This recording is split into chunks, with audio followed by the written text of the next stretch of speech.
Praise the Lord. നിങ്ങളെ എല്ലാവരെയും blessed മോർണിംഗിലേക്ക് യേശുക്രിസ്തുവിൻ നാമത്തിൽ സ്വാഗതം ചെയ്യുന്നു.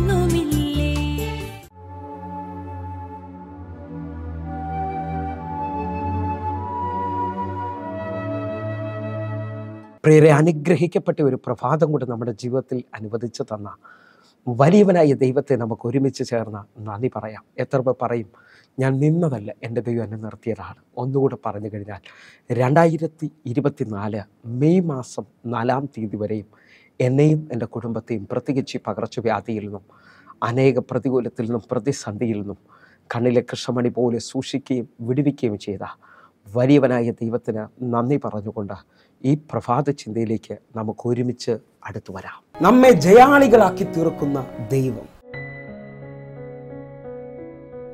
പ്രിയരെ, പ്രാരംഭവാക്യത്തിലേക്ക് 1 കൊരിന്ത്യർ 15-ാം അധ്യായം അതിൻ്റെ 57-ാമത്തെ വാക്യം. നമ്മുടെ കർത്താവായ യേശുക്രിസ്തു മുഖാന്തരം നമുക്ക് ജയം നൽകുന്ന ദൈവത്തിന് സ്തോത്രം.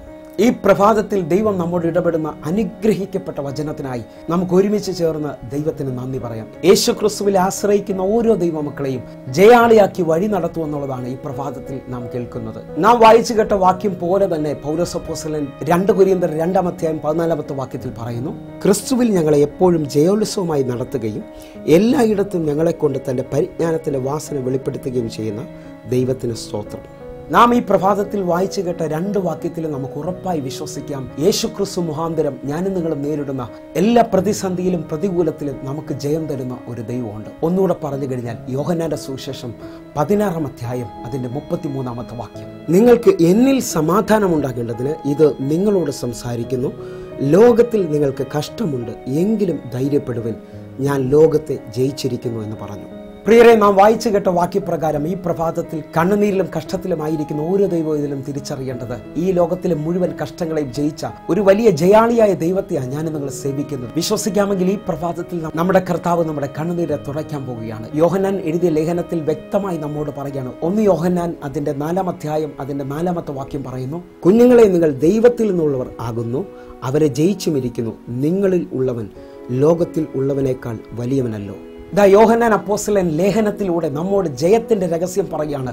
ലോകത്തിൽ ഉള്ളവനേക്കാൾ വലിയവൻ എന്റെയും നിങ്ങളുടെയും ഉള്ളിൽ വസിക്കുകയാണ്. എത്ര പേർ ഈ പ്രഭാതത്തിൽ വിശ്വസിച്ചുകൊണ്ട് പറയും, ജയാളിയായ യേശുക്രിസ്തു എൻ്റെ ഉള്ളിൽ വസിക്കുകയാണ്? ഒന്നുകൂടെ പറഞ്ഞു കഴിഞ്ഞാൽ 1 യോഹന്നാൻ 5-ാം അധ്യായം അതിന്റെ 4-ാമത്തെ വാക്യം കൂടെ നമുക്ക് വായിക്കാം. ദൈവത്തിൽ നിന്ന് ജനിച്ചതൊക്കെയും ലോകത്തെ ജയിക്കുന്നു, ലോകത്തെ ജയിച്ച ജയമോ നമ്മുടെ വിശ്വാസം തന്നെ. നാം വായിച്ചു കേട്ട വാക്യപ്രകാരം അപ്പോസ്തലൻ നമ്മോട് പറയാം, ദൈവത്തിൽ നിന്ന് ജനിച്ചവനൊക്കെയും ലോകത്തെ ജയിക്കും.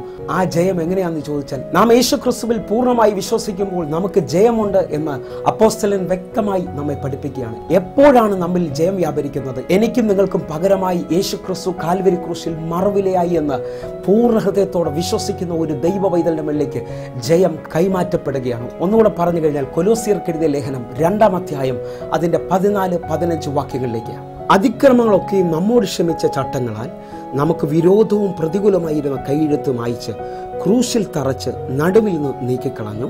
15-ാമത്തെ വാക്യം, വാഴ്ചകളെയും അധികാരങ്ങളെയും ആയുധവർഗം വെപ്പിച്ച് ക്രൂശിൽ അവരുടെ മേൽ ജയോത്സവം കൊണ്ടാടി അവരെ പരസ്യ കാഴ്ചയാക്കി. നാം വായിച്ചു കേട്ട വാക്യപ്രകാരം എനിക്കും നിങ്ങൾക്കും വിരോധമായി നിന്ന മുഴുവൻ വാഴ്ചകളെയും അധികാരങ്ങളെയും ക്രൂശിൽ യേശു കർത്താവ് ആയുധവർഗം വെപ്പിച്ചിട്ട് അവരെ പരസ്യ കാഴ്ചയാക്കി. എന്നിട്ട് തന്നിൽ വിശ്വസിക്കുന്ന ഓരോ ദൈവമക്കളെയും അവൻ ജയാളികളാക്കി മുൻപോട്ട് നടത്തിയാണ്. എത്ര പേർ ഈ പ്രഭാതത്തിൽ വിശ്വസിക്കുന്ന യേശു ക്രിസ്തു മുഖാന്തരം എല്ലായിടത്തും എല്ലായ്പ്പോഴും എനിക്ക് ജയമുണ്ട്? അങ്ങനെ വിശ്വസിക്കുന്ന ഓരോ ദൈവമക്കളും കണ്ണുകളടച്ച് നമ്മൾ ഒരുമിച്ച് പ്രാർത്ഥിക്കാൻ പോവുകയാണ്. ഞങ്ങളെ സ്നേഹിക്കുന്ന ഞങ്ങളുടെ നല്ല കർത്താവേ, ഈ പ്രഭാതത്തിൽ എന്നെ കാണുന്ന എന്നെ കേൾക്കുന്ന ഓരോ മക്കളെ ഞാൻ അനുഗ്രഹിച്ച് പ്രാർത്ഥിക്കുകയാണ്. ഈ പ്രഭാതം ഇവരുടെ ജയത്തിൻ്റെ പ്രഭാതമായി തീരട്ടെ, ഇവരുടെ സൗഖ്യത്തിൻ്റെ പ്രഭാതമായി തീരട്ടെ, ഇവർ അത്ഭുതങ്ങൾ കാണുന്ന പ്രഭാതമായി തീരട്ടെ. ഒരിക്കൽ കൂടെ എന്നെ കാണുന്ന എല്ലാ മക്കളെ ഞാൻ അനുഗ്രഹിച്ച് പ്രാർത്ഥിക്കുകയാണ്. യേശു ക്രിസ്തുവിൻ്റെ നാമത്തിൽ ജയമുള്ളവനായി മാമി ഒരിക്കൽ കൂടെ പ്രാർത്ഥിക്കുന്നു, യേശുവിൻ നാമത്തിൽ തന്നെ. ആമേൻ, ആമേൻ, ആമേൻ. പ്രിയരെ, പ്രഭാത സന്ദേശം നിങ്ങൾക്ക് അനുഗ്രഹമാകുന്നുവെങ്കിൽ നമ്മുടെ യൂട്യൂബ് ചാനൽ സബ്സ്ക്രൈബ് ചെയ്യും, അതേപോലെ തന്നെ ഫേസ്ബുക്കിലേക്ക് നിങ്ങൾ ജോയിൻ ചെയ്യുകയും ചെയ്യണമെന്ന് ഓർപ്പിക്കുന്നു. അതേപോലെ തന്നെ എല്ലാ ദിവസവും ഇന്ത്യൻ സമയം വൈകിട്ട് നമുക്ക് സൂമിൽ ആരാധന നടക്കുകയാണ്. അനേക ആയിരങ്ങൾ അത് വലിയ വിടുതലായി തീർന്നിട്ടുണ്ട്. എങ്കിൽ നിങ്ങളെയും ഞാൻ ക്ഷണിക്കുന്നു. എങ്കിൽ ഈ പ്രഭാതം ഏറ്റവും അനുഗ്രഹമുള്ള ഒരു പ്രഭാതമായി തീരട്ടെ. God bless you. ആമേൻ.